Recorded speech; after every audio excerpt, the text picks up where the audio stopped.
In this episode, you will discover the exact steps that you need to safely divorce a narcissist when you have kids. Welcome to Heartbreak to Wholeness, the podcast helping you heal from the mindfuck of narcissistic relationships and move towards the secure, peaceful woman you want to become. I am your host, Brie Walta, relationship clarity coach and EFT certified practitioner. Let's dive in. Welcome back to Heartbreak to Wholeness. I'm so excited that you're here for this conversation. In this episode, you're going to discover the clear and precise steps that you can take in order to safely divorce from a narcissistic spouse. You'll discover how to outmaneuver family court and keep your kids safe. And you're going to learn techniques on how to not lose your shit when your ex is spewing his lies and manipulating everybody around you. I'm talking with Sybil today, and she is a therapist who specializes in working with survivors of narcissistic abuse as they navigate family court and deal with probably one of the most horrific experiences, which is post-separation abuse. You will learn so much incredibly useful information today if you are planning a divorce or if you're currently navigating a high-conflict divorce and in and out of the court system. Sybil is going to give you everything that you need to know in order to navigate this with grace and to maintain your sanity throughout the process. But it is really important to name here that the steps that Sybil and I are going to walk you through will only apply if you are in a safe place and have time to plan this divorce. So if you or your children are in immediate danger or have threat that feels like you don't have any time to sort of figure things out before needing to leave this situation so that you're not in that physical threat, please call the domestic abuse hotline. The phone number is linked in the show notes as well as their website. And be sure to stick around to the end of the episode where I will pull an oracle card that will offer you a message that you can use this week to stay more conscious in your healing. Welcome, Sybil, to the podcast. I'm so excited to have you here today. Thank you. I am excited to be here and that we are now connected. Yeah, I had the pleasure of being on your Rising Beyond podcast, talking with you about narcissistic relationships, toxic relationships. We just are on the same page with so much of the passion that we bring into this world. So you specialize in working with women who are survivors of narcissistic abuse and who are going through post-separation narcissistic abuse with somebody throughout the divorce process. Yes. And you are often working with women who have kiddos as well, moving through that process. And so today's episode, we're going to talk solely about how to navigate all of that. Yeah, because, what most people don't, there's so many myths about intimate partner violence, coercive control, narcissistic abuse. I use the terms interchangeably. And so there's this belief that once you leave, it's all better and abuse is over and they can be great parents and that you can co-parent happily ever after. Mm-hmm. And unfortunately, that is not what it looks like I'm trying to think if there's anyone that I've worked with that's what it's like. And I'm thinking that's a no. Yeah, I mean, co-parenting is hard enough when you're not working with someone with a personality disorder. And so when you throw in somebody who has NPD or has narcissistic tendencies or borderline or, just any type of personality disorder, that adds a whole nother layer of complexity to what you're going through. So if you're not working with somebody who has a personality disorder, maybe there's a way to have peaceful co-parenting at some point in the future. But for the purposes of who we're talking about today, it's for the listener who's with somebody who, can identify has narcissistic tendencies and or is narcissistic. Yeah. And so, there's even the fear of leaving because you have this internal knowing of, oh my gosh, what are the repercussions gonna be if I leave? And so it could have been that they've already threatened what those repercussions are. I will take your children. I'm going to show everyone how crazy you are. I'm going to do X, Y, and Z. And because they've done a lot of things in the past, there is credence to their threats. Yes.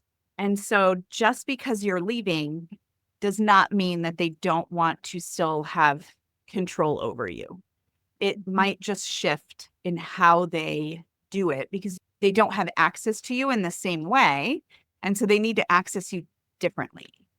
And that is why it is, more crazy making and people don't completely understand it initially. Yeah. And oftentimes when you have built the strength to even get to the place of saying, I want a divorce, you're showing boundaries, you're showing well, let me put it this way. You are showing up as a person who is less controllable, which Yeah. often will exacerbate their behavior because they feel more out of control of you. Yeah. And they're trying to regain that control that they're used to. And so often the behavior will amplify in some way. Yeah. And depending on your flavor, we talk in the Rising Beyond community, we talk about your flavor of narcissistic partner. It might look a lot of different ways. So you might have the extreme level of love bombing, and all of a sudden their behavior is exactly as you want it. And they're like, see, look, Yeah. and so then that's really crazy making too. Or they may up the ante and maybe they've never been physically abusive in the past and they're physically abusive because they see the threat of you actually leaving and them losing that sense of control over you. So it can look a lot of different ways. Yeah. What would you say for the listener who maybe has a feeling that the behavior will escalate in the way of abuse, right? Whether it's emotional, physical, mental, financial. How do you work with their fears around what that could potentially turn into? And how do you create that safety that's needed in order to take this next step? Yeah. Yeah. So I think, knowledge is power. There is a leaning towards like going down the rabbit hole, which is not typically helpful. So if you are searching, you're Google searching how to divorce a narcissist, and 6 hours later, you are still in that search, you are probably going down the rabbit hole.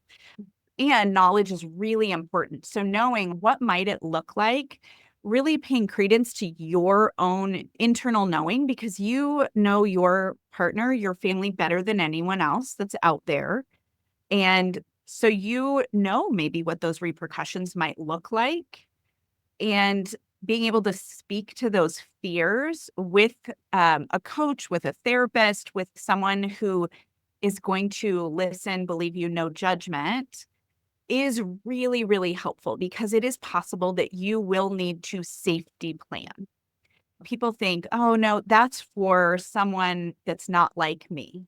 That's for someone who needs a shelter. That's for someone who has been hit over and over or has been strangled and so there's this belief that a safety plan is too much. And there's no harm in safety planning. And so it is looking sometimes at the worst case scenario, Mhm. because if you've planned for the worst case scenario, it may not be that bad. And so then you're already ready. Something I've learned about survivors, those of you living within that relationship or have left, y'all are amazing at having plan A, plan B, plan C, plan D, all the way to plan Z, because you need to figure out how to move Yeah. as your ex-partner moves. And so you're going to come up with plan A, B, C, D, as many letters as you need to plan around what's it going to look like when I leave. Where am I going? Do I have the finances to leave? And we'll kind of jump into how can I allow my children time with their other parent so that I am not dinged as an alienator, because that's you actually do need to be worried about that. And so that might have brought your defenses up, like your shoulders just like shrugged and you're not breathing, your heart just stopped because you're like, no, because I'm the buffer. Yeah. I keep my kids safe. They're going to have to be with their dad by themselves. Mm. Like, oh my gosh, what does that look like? And if you think about these things beforehand and get that knowledge beforehand, you will be able to plan well. So if you are really in physical safety, planning goes out the window and you're going to leave. right? You're going to find a safe place to go. You're going to contact your domestic violence shelter. You're going to do those things, and we're going to deal with the other stuff later. If you have time and space to do some planning, you will be better off. It's better to have the plan and not need it, right? Have the worst case scenarios and not need it than to have that happen and not know what to do. Yeah. Yes, absolutely. And I know it's scary to tell people, and telling one safe person that you know is not going to bring that information back to your partner. There are a lot of flying monkeys out there that are gaining information for your partner potentially. So it's that one safe person. It might be a coworker that doesn't even know your partner. Mm-hmm. Might be, right, like someone in your spin class that doesn't know your partner, but that you've started to become friends with, to let them know, like, I am contemplating leaving and I'm worried it might not be safe. They don't have to know details. And I know I say that as like it's easy, but I know that that's so hard to trust because people haven't believed you, won't believe you. You think you're crazy too. So you're like, am I even believable? Yeah. And telling someone, again, a therapist, a coach, if you have the means to do that, can also be extremely helpful. Yeah. And talk about why that's helpful. Why is it helpful to tell at least one person that what's going on in your world? Yeah. And so that is a huge protective factor for you. One, isolation has likely been a part of your world over however many years, and it will continue post-separation. And post-separation will look a little bit different because they are going to start, if they haven't already, the smear campaign like you have never seen it before. And the goal of the smear campaign is to remove any support that you could have. So it's going to be to your family. It's going to be to your friends. It's going to be to your workplace, potentially. It's going to be to joint friends. It's going to be on social media. It's going to be everywhere. And so that will harm you from accessing support. So if you are ahead of it and you are letting the one or two people know, you will have some support. It's not that at the afterwards, you're like, oh no, but he's been abusive. Mm-hmm. Because then it is, and I say this and it like makes me cringe. He said, she said. Yeah. And so having these conversations, dipping your toe in the water before, right? You don't have to like cannonball in and be like, oh, and he's abusive and he's doing X, Y, and Z. And like, no, it is dipping your toe in the water. Is this a safe person? Gosh, I'm feeling crazy. Does your partner ever X, Y, and Z? I'm Yeah. feeling really controlled. Like he's monitoring me right now. He's texted me 8 times in the last 30 minutes that I'm at this workout. Yeah. Yeah. Right? Those little indicators where someone might be like, the fuck? Yes. Perspective. Because when you start saying it out loud and to other people, you're like, oh, wow. Yeah, this is not normal. This is Yeah. not okay. Yeah. And for listeners, if you're not aware of what a smear campaign is, it's really an intentional act to discredit who you are, to drag you through the mud, to show everybody that you're crazy, to really spin the story so that you're the one that is the abusive one even, or like the one who's unstable. And like you said, they go to great lengths, publicly or otherwise, to make people believe that. And unfortunately, these people are very skilled manipulators. So they are convincing to other people. And this is something that comes up with clients that I've worked with, and they can't let go of the people who choose to believe the partner. They're like, why? How could they believe him? He's making all of this up. And why aren't they asking me for my side of the story? What would you say to that woman who's maybe experiencing that and people are believing the ex-partner? Yeah. And it's like, if you think back to, and this again, it kind of depends on where you're at in your healing journey of how triggering this conversation would be. How good were they at bamboozling you at the beginning of the relationship? That is how good they will be with everyone else. Yeah. And so with that, and this is so hard because you are going to be having trauma responses to all the things, triggers to all of these things. And we need you to kind of move outside and be in your thinking brain a little bit, right? And so what we know is when you are experiencing fight, flight, freeze, fawn, your thinking brain goes offline. And so having moments where your thinking brain can be online so that you can speak in ways that people can hear you. Because what my experience of, and I say this with all the love in the world, is you all present like crazy people when you're trying to explain what's going on, because you really want people to understand the context. Because the one something of like, they always make you late to work might be like, well, that's annoying. Maybe you should figure out scheduling. And you're like, no, but it's not that. It's they're going to keep me up at night and not let me sleep. And then I'm not going to be sleeping. And then and then I'm responsible for all the childcare. And so then I have to get my kids to school, but then I'm not right. And so you're doing this crazy context, conversation that people can't actually follow. You look crazy. And so being able to step back, we do want people to understand the context, but you got to know if it's the right time, the right person. Do they have the right role to basically have the honor of knowing your experience? Yes. Because not everyone deserves that. Yeah. And not everyone can hold that type of information either. And so a lot of times, if you're choosing a person who maybe can't sit with you in that experience, they're going to tell you you're being dramatic. They're going to tell you, oh, just give them the benefit of the doubt, or just try this, or just try that, which is totally not helpful when you're in that experience. So vetting your safe people. Absolutely. Yes. And that is that, like, dipping your toe in the water. I'm sharing this little bit. How do they respond?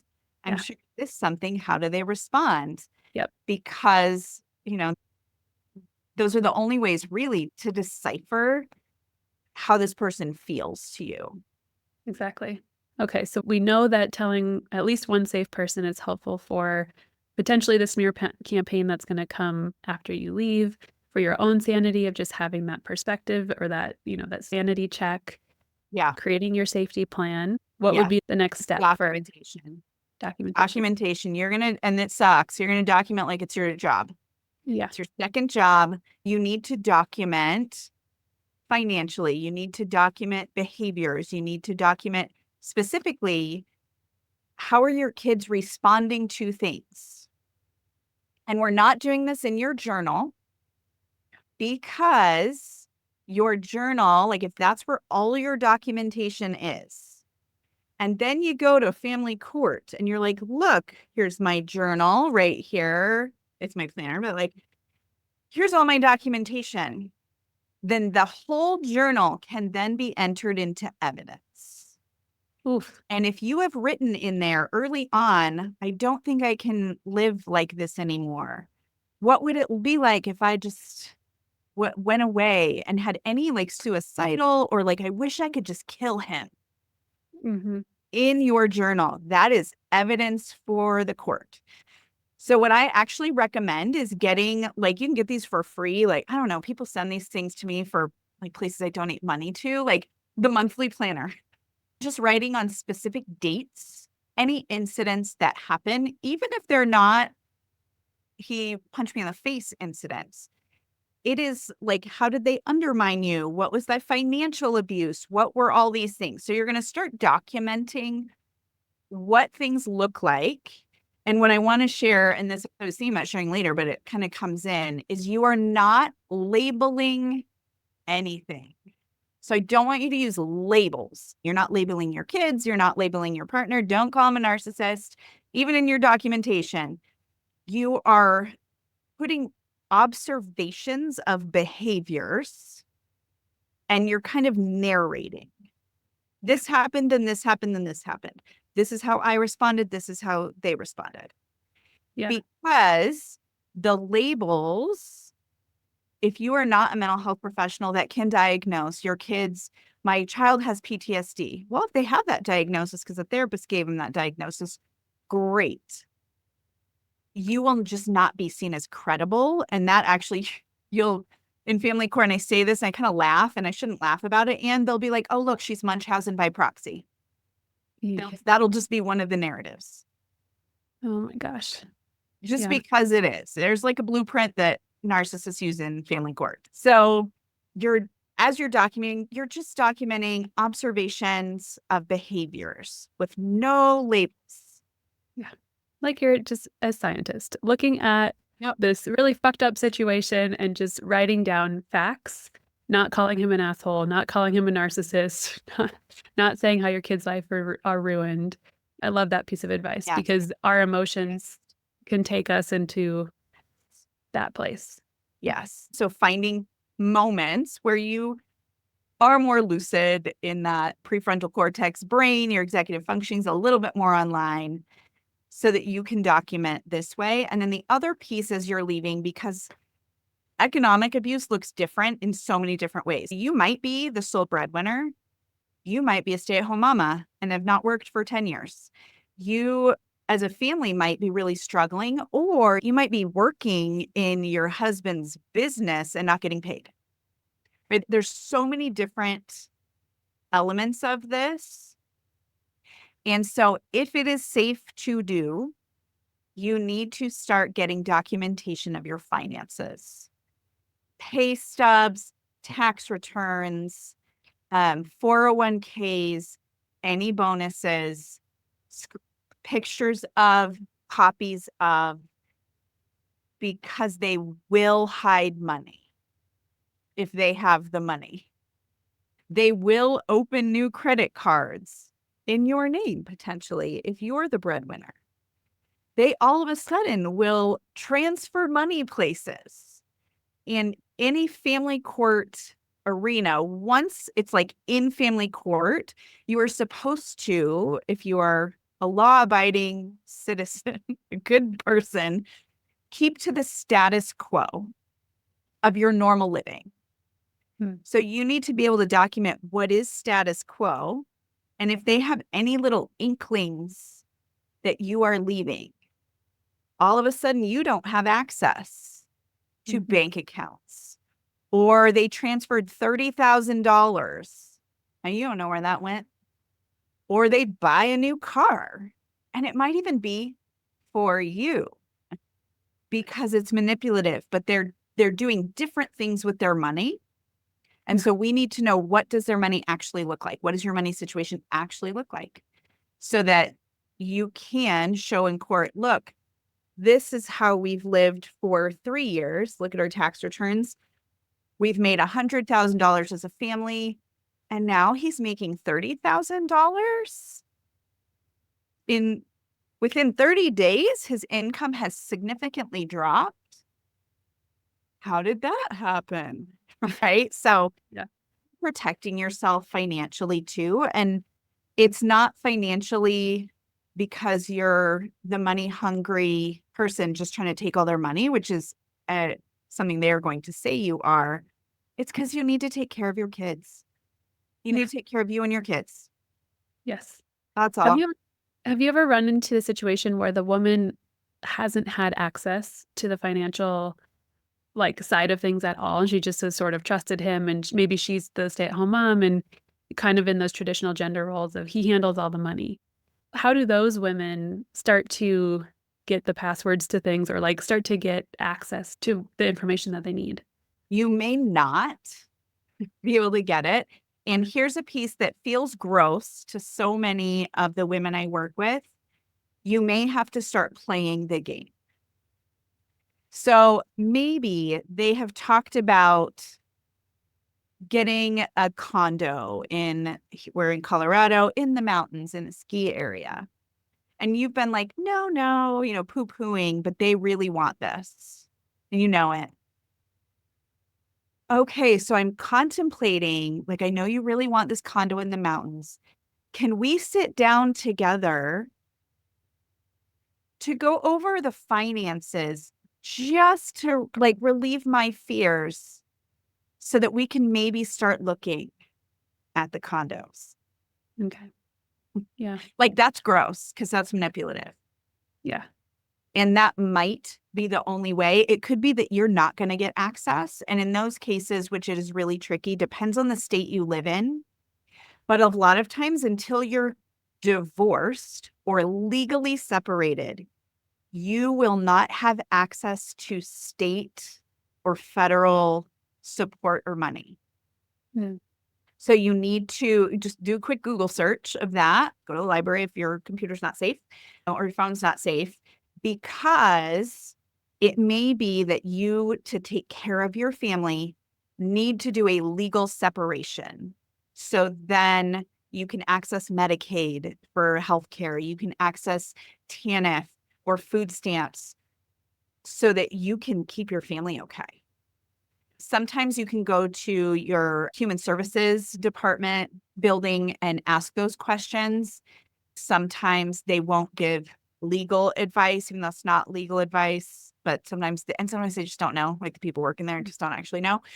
But that's something that you may need to do if you need to keep your family safe. Yeah. Yeah. Oh man, the documentation piece I know is challenging, especially when it comes to like the financial piece that you might not be super versed in or just not have, an understanding of what's going on. So Yeah. also taking baby steps and Yes. as you get information, educating yourself. Like you said before, knowledge is power. So the more that you can understand what the things are that you're looking at, the less sort of overwhelming everything becomes. Yeah. And domestic violence agencies are not just for women who are getting the shit kicked out of them. They can help you file the initial separation paperwork. They can help you file domestic or the divorce. They can help you file order of protection if you need it. They can help you plan for how to squirrel away money. They can help you with that safety plan if you don't have a therapist or a coach. They can be really, really helpful. And a lot of times they can meet you not at the agency. They can meet you at a library. They can meet you for coffee. Yeah. Yeah. And a lot of times you'll get an advocate who's assigned to your case and can help with your specific situation. Because when we start Googling, there's so many different situations that are true for people. So it's like getting the advocate, this is free of charge. They help you put all of this stuff together. And we'll link in the show notes the National Domestic Abuse Hotline too. So people have that handy. Yeah. So after safety plan, telling a friend, documentation, getting your financials figured out, what's next? So if you can, before you leave, and this is an if you can for a lot of reasons, get the kids in therapy. Because after you separate, if there is any court order at all, you will have to get your partner's consent, your ex-partner's consent to have your children in therapy. Oh. You will, unless your partner has a conviction of domestic violence or the reason for the separation was a crime, your partner initially will have decision-making over medical decisions for your children. Wow. So, as a play therapist who works with these kiddos, it's a lot of hoops to jump through for the therapist, but for the protective parent to get another parent on board. So it's not like, hey, I'm thinking of divorcing you. I think our kids should probably get some therapy. Don't say that. That's not work out for you. Yeah. It might work out if you're like, oh shit, I'm in the divorce process and I want my kids to get therapy. There are ways you can, again, work the system to make your partner, if they don't allow therapy, to make them look really bad. And that is a tool that you can use. But again, it feels gross to play that kind of game. And if you don't have access to a therapist, like they're like, nope, like you have no access to the insurance, you have no you got nothing.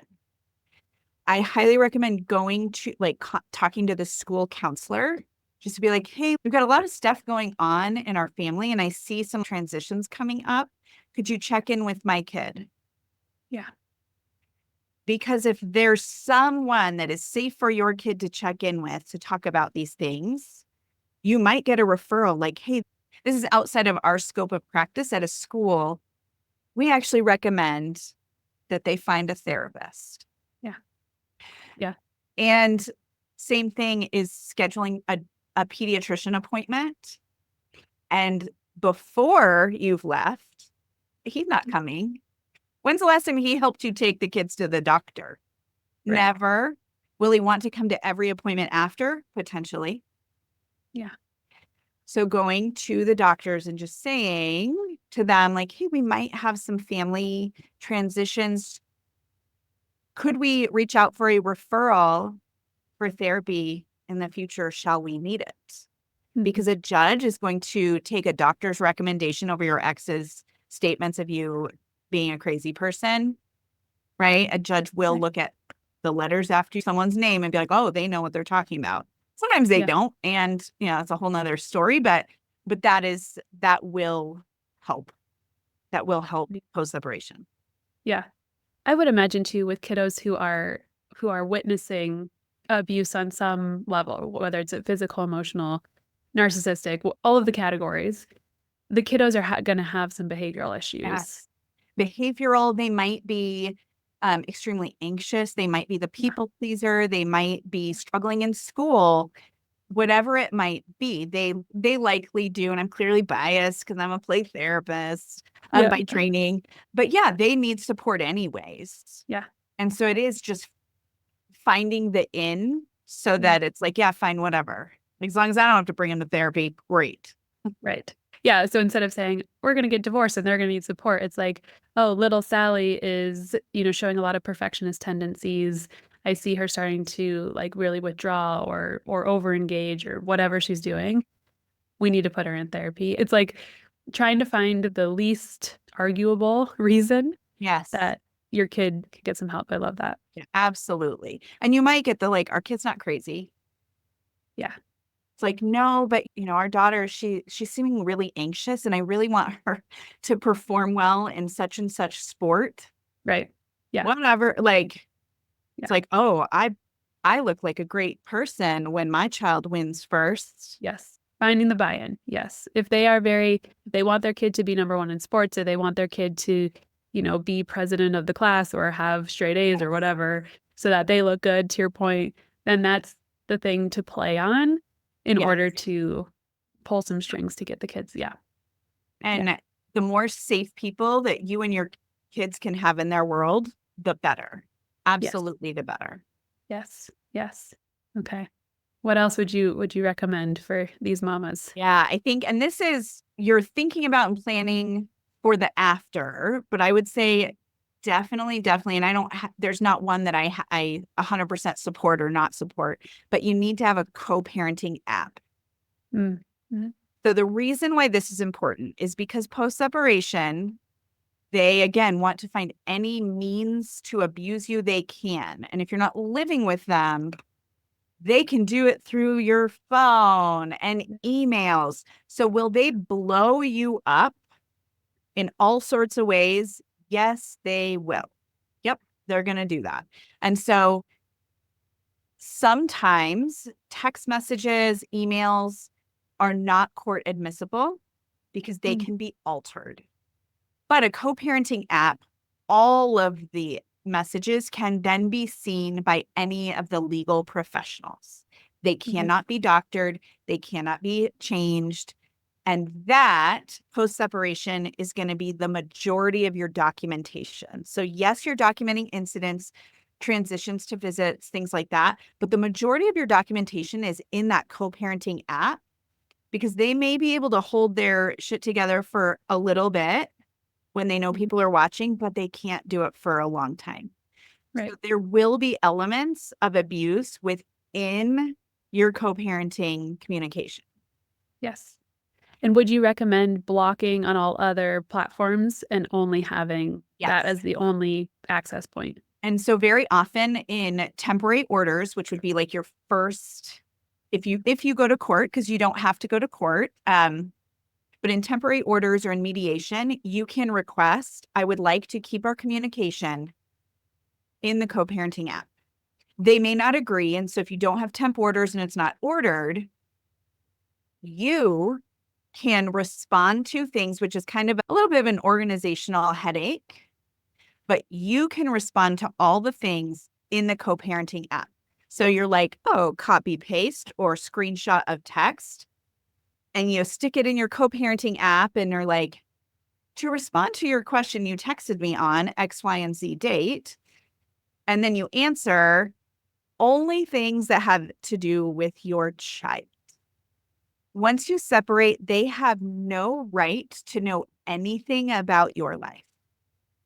And don't get sucked into the I miss yous or you're such a bitch or whether they're going the I love you route or the you're a terrible person route. Like keeping it the gray rocking method, right? Keeping it very to the point, taking all of the emotion out of the response and not playing into what they want you to play into so that they can rile you up, dysregulate your nervous system, get you to do crazy things.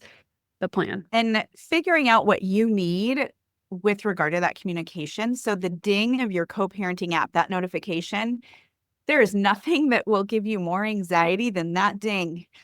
Yes. So figuring out when are you going to check it? Are you going to check it once in the morning, once in the evening? Like what makes sense in your life so that you can, again, limit their kind of control over you. And then if you are headed to family court, and this is gross, and it's like vomit in my mouth, you actually have to be very pleasant and present as a good co-parent, because that is what the court will be looking for. So in almost every state has their own statutes or what is in the best interest of a child that a family court judge is going to look at in divorce. One of them in literally every state that I have looked at is first putting the child's needs ahead of your own, willingness to encourage the relationship between your children and the other parent. That is so hard. And how can you do this in a safest way is by being very pleasant as you're messaging. So saying the pleases and thank yous, like, thank you for your message. I need to think a little bit harder on this question. I'll respond by the end of tomorrow. Thank you. Mm-hmm. Right? Where you want to be like mother or dad, right? Like, yeah, you, like all of this stuff. No, we're not going to do any of that.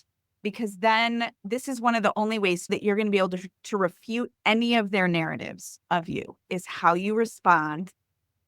So if they're saying that you're alienating, but you're like, hey, we've got our visit, transition coming up. Are we doing it at the school today? Because they no show or they change it up all the time or whatever they're going to do to make your life hell.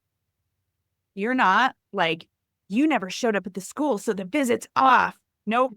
You're like, hey, I'm just confirming the appointment is our drop-off time is 3. Yes. Yeah. Right. So you're going to refute any of the narratives that they are going to say about you in family court. They will lie about you in court. FYI. They will. And so just to have evidence, right? It's like it's documentation. Look, I'm not who they say they are all the time. See, look, for the last 3 months that we've been using our co-parenting app, I'm not the crazy person that they say that I am. And almost to go into it with the expectation that they're going to paint you as crazy. Yes. Because I think part of the piece that's so hard to like stomach for us in these situations is like, how can they be telling the judge it's blatant lies? Yes. And the judge believing them, right? So it's like expecting them to be exactly the way that they've shown you that they are.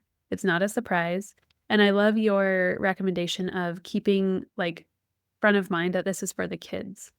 I want to tell him to go fuck himself, but I'm not going to do that because for the sake of my kids, I need to be seen as the fit parent so that I can have parenting rights so that I can take care of my kids. Yes. So keeping that in mind when everything in you wants to just like knee jerk back at him and having a different outlet, be it your safe person or your best friend or whoever, to be like, this motherfucker, and something that's not documented, something that's not, can't be used in court, but having some other outlet for those emotions that's not him or the app. Yes.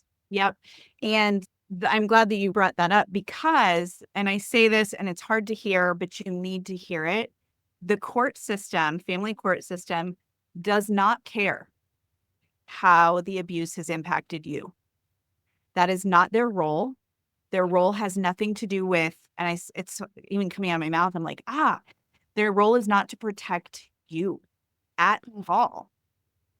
And so when you go into court with your attorney, with whomever, and you're talking about how he constantly abused you, you will not be heard because that's not what they're looking for. And so anytime you're with court professionals, evaluators, the judge, mediation, in your co-parenting app, anywhere, the focus is on your children. What is in the best interest of my children? Always. Your therapist, your coach, your best friend is for how it impacted you. Yeah. Your attorney, nope, not really. Maybe to give them a little context, but nope, they're not your therapist. The evaluator, you can speak to it like a little bit and just like kind of like as a preface, like, yes, this was in our life. If you would like more information, I am happy to share that. Children. Yes. Right? Redirect. Even for the even for your child's therapist. So as a child therapist, we do intake sessions with both parents. Mm-hmm. Even if there's separation, quote unquote, high conflict divorce, which means abuse, we do intakes with both parents. Why do we do that? Not together, unless they're married. I do it to gain data. So I typically have one parent who is talking about their children and how their child is struggling and this. They might bring in the abuse to them as well. But very often, the safer parent is talking solely about the kids. The not safer parent will preface, I don't want to talk badly about the other parent, but here's all my shit talk. And then they might mention the kid. Right. It's just data for me. Yeah. Just data. So even in that situation, when you are with a child therapist, you can, again, like I have experienced some emotional abuse, physical abuse from their dad. I'm happy to share more. And kids. Yes. On the kids. That if there is one thing you take from this episode, it is that. Yeah. It is to focus on the kids in all communication with anyone involved in your case. Yes. This is such good information. I can imagine listeners like going back and listening to this several times and taking some notes. With the woman who's listening to this and is starting to feel her heart race and get overwhelmed and be like, Sybil's giving me such good information, but like, oh my God, I can't imagine walking through this fire. Yeah. What advice, what wisdom, what like words of encouragement do you have for her? Really trusting that you know what to do. And people don't believe that all the time, right? Like these women are unsafe. They're in these abusive relationships. You know how best to keep you and your kids safe. Your nervous system has grown neural networks just to keep you safe. And so which this is hard when you feel like you're crazy all the time, to trust yourself. So if you feel like I can't leave right now, don't leave right now. Yeah. If you're in that space of like, I need to leave because I can't, like you said before, I can't unsee it. We're going to plan. We're going to do all of those things. And that even though post-separation abuse is really hard, it's really hard, you will not be living in it all the time. There will be moments where you're going to start to see who you are again. And that's a lot of work too, right? Like rediscovering who you are. And you're going to find moments of peace with your children. No, you may not be living in the, multi-million-dollar home anymore if that was your lifestyle. And you can sit and watch a movie with your kids. They can be bouncing their leg and they might spill popcorn and no one's going to get yelled at or hurt. Yes. One of the most beautiful reframes that I've heard with another guest on the podcast was that you get to create this safe haven for the kids to come to because when you're living with the partner under this abuse and all of this stress and all of this walking on eggshells, everybody's feeling it and there's no safe place to go to decompress. So if you get to create your own home, even if it's a 1-bedroom apartment and you have nothing, at least they have a place to come and be themselves and process through what they just went through with their dad. Or just to, like you said, be able to be themselves without being yelled at or threatened. It's like you get to create that safe haven, even if it's the hardest thing you've ever done in the world. And the research shows that children only need one unconditional caregiver to build resilience and to be able to heal from all of the ACEs stuff, all of the adverse childhood events. And so you get to be that person. Yes. And so they don't need their dad to magically be this person where they're going to have unconditional love. No, it's not going to happen. Yes. And so you get to be that for your kids, and they really only need one. Right. The way that trauma gets stuck in our body is when we don't have that outlet to talk about it, to process it, to make sense of it, to be comforted in the experience. So if they're going and experiencing not great things with the father, but then they have a place to come back and be like, Mom, I'm so happy I'm here. This is what happened with Dad. Then you have the opportunity to talk about it and to comfort them and to help them make sense of something that's totally nonsensical. Yeah. But that reminder, I think, is so important for women. Takes you one.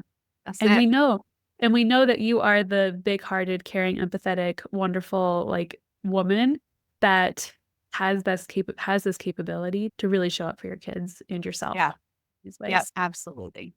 So good. Oh my God, we could keep talking forever. But for the sake of this episode, I always end these by pulling an oracle card. Yes. Have you ever worked with oracle cards? I have done it, not for a long time. A really good friend of mine, when she did networking events, we always pulled an oracle card. Cool. Yeah. Well, I like to pull. Different. Yeah, I like to pull it at the end just to offer another message for the women listening.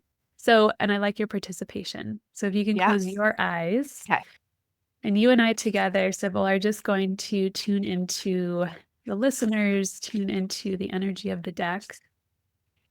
We're just going to ask Spirit, Universe, whatever higher power we believe in, what is the message that is most needed for the woman listening today? And whenever you feel like the shuffle complete, I want you to tell me when to stop. No. So we got weirdo. Yeah, that fits. If you're not watching the video, it looks like a one-eyed weird creature of some sort. So I'm going to find weirdo in the book here, and I'll read you what it says. Weirdo is here to let you know that it's time to let your freak flag fly, unapologetically. You are perfect and unique. Stop apologizing over not fitting in. Embrace your inner and outer weirdo. This world needs your point of view, your expression, your gifts, and your novel ideas. Weirdo demands you live fully in your truth, from your soul's place of deep confidence and knowing that you came into this world perfectly and wholly as you were meant to. No more hiding, no more worrying that your unique way of being in the world isn't enough.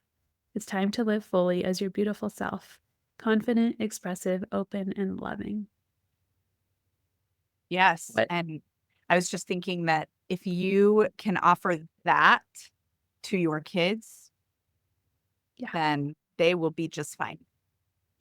Yeah. And removing ourselves from these unhealthy situations allows our light to come back on, our personality to come back through, us to have a little bit of joy. And even if it's like minuscule at the beginning, these moments of dancing in the kitchen or singing in the car or just not being under so much hyper focus and tension and stress. Your kids feel that resonates and ripples out onto them as well. Yeah. Beautiful.